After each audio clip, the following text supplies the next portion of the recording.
नमस्कार बंधुरा सबिता किचेने सबाइके स्वागत। आजो आमी आरो एकटी रेसिपि निये हाजिर हये गेছি। आज आमी बानाबो सुजी रेसिपि बा बोलते पारेन सुजिर पोलाओ। देखुन देखते कतटा सुंदर हयेছে, खेतेও ততটাই ভালো হয়েছে। বাড়িতে যদি এভাবে সুজি বানিয়ে না থাকেন তাহলে ঝটপট আমার রেসিপিটা দেখে বানিয়ে ফেলুন, দেখবেন খেতে ভীষণই ভালো লাগবে। তাহলে এই সুজি রেসিপিটা আমি কি করে বানালাম সেটাই দেখে নেওয়া যাক। সুজি রেসিপি বানানোর জন্য নিয়ে নিয়েছি কিছু কাজু বাদাম। কাজু বাদামটা দেখুন আমি ছোট ছোট করে ভেঙে নিয়েছি।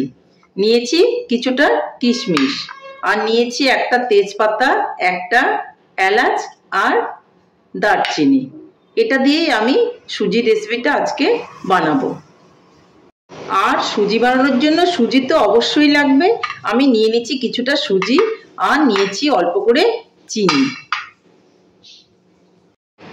এদিকে একটা কড়াই বসিয়ে দিয়েছি আর তাতে আমি দিয়ে দিব ঘি। ঘি দিয়েই আমি আজকে সুজিটা বানাবো। আপনারা ইচ্ছে করলে কিন্তু সাদা তেল দিয়েও বানাতে পারেন, তাতে কোনো রকম অসুবিধে হবে না। আমি অল্প করে ঘি দিয়ে দিলাম।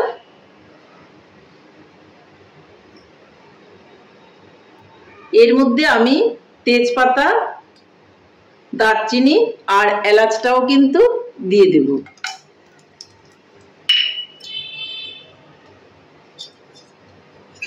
একটু নেড়েচেড়ে নেব। এখন আমি এর মধ্যে দিয়ে দিব কাজুটা, দিয়ে দিব কিশমিশটা। সবকিছুকে একসঙ্গে আমি নেড়েচেড়ে নেব।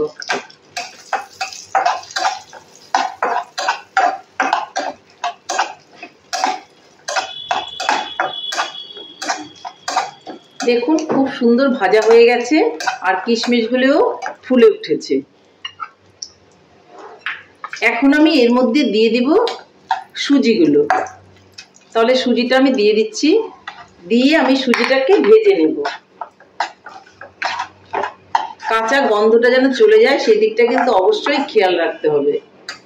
একটু লাল লাল করে আমি ভেজে নেব।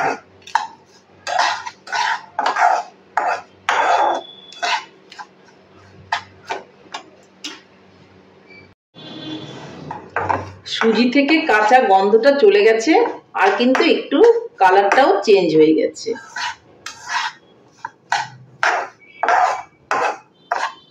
যেন পুড়ে না যায় সুজিগুলো সেই দিকে কিন্তু অবশ্যই খেয়াল রাখতে হবে।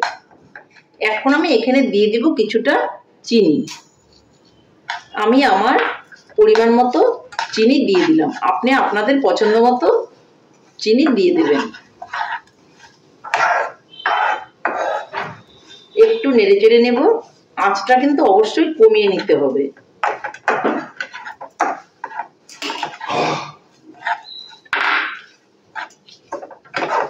দেখুন চিনিটাও কিন্তু আমার গলে এসছে, ভেজা ভেজা হয়ে গেছে সুজিটা।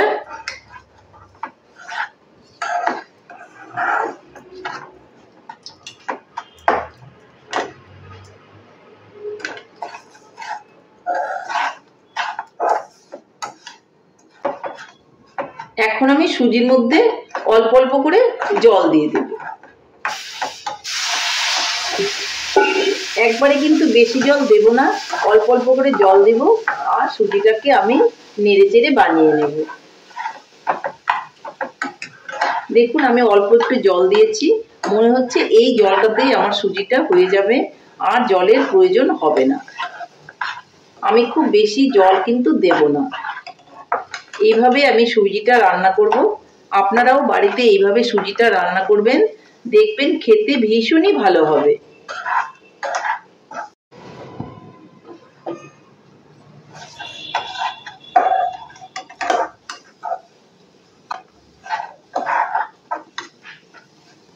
সুজিটা কিন্তু আমার হয়ে এসছে। দেখুন কতটাই সুন্দর হয়েছে। খুব সিম্পল করে আমি বানিয়েছি আর খেতেও ভীষণই ভালো লাগে। বাচ্চা থেকে বড় সবাই কিন্তু এই সুজিটাকে পছন্দ করে। আপনি বাড়িতে যদি এভাবে বানিয়ে না থাকেন একবার বানিয়ে দেখতে পারেন। আঁচটাকে কিন্তু অবশ্যই কমিয়ে রান্নাটাকে কমপ্লিট করতে হবে।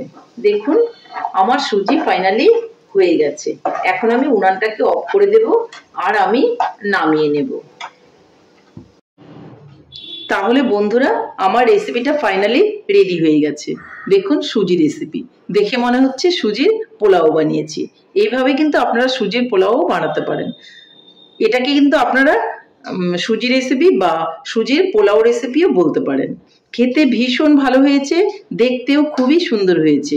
আপনারাও বাড়িতে এভাবে ঝটপট বানিয়ে ফেলুন আর সবাই মিলে টিফিনে বা ব্রেকফাস্টে খান, দেখবেন ভীষণই ভালো লাগবে। তাহলে বন্ধুরা আমার রেসিপিটা কেমন লেগেছে? আমার রেসিপিটা যদি আপনাদের ভালো লাগে তাহলে লাইক, শেয়ার, কমেন্ট করতে ভুলবেন না। আর আপনি যদি আমার চ্যানেলের নতুন বন্ধু হয়ে থাকেন তাহলে চ্যানেলটা সাবস্ক্রাইব করার অনুরোধ রইল। পাশে থাকা বেল আইকনটি প্রেস করে রাখুন আমার নিত্য নতুন রেসিপির আপডেট পেতে। তাহলে আর দেরি কেন, ঝটপট এভাবে বানিয়ে ফেলুন আর সবাই মিলে খান। নমস্কার, ভালো থাকবেন, সুস্থ থাকবেন। আবার দেখা হবে আরো একটা রেসিপির সঙ্গে।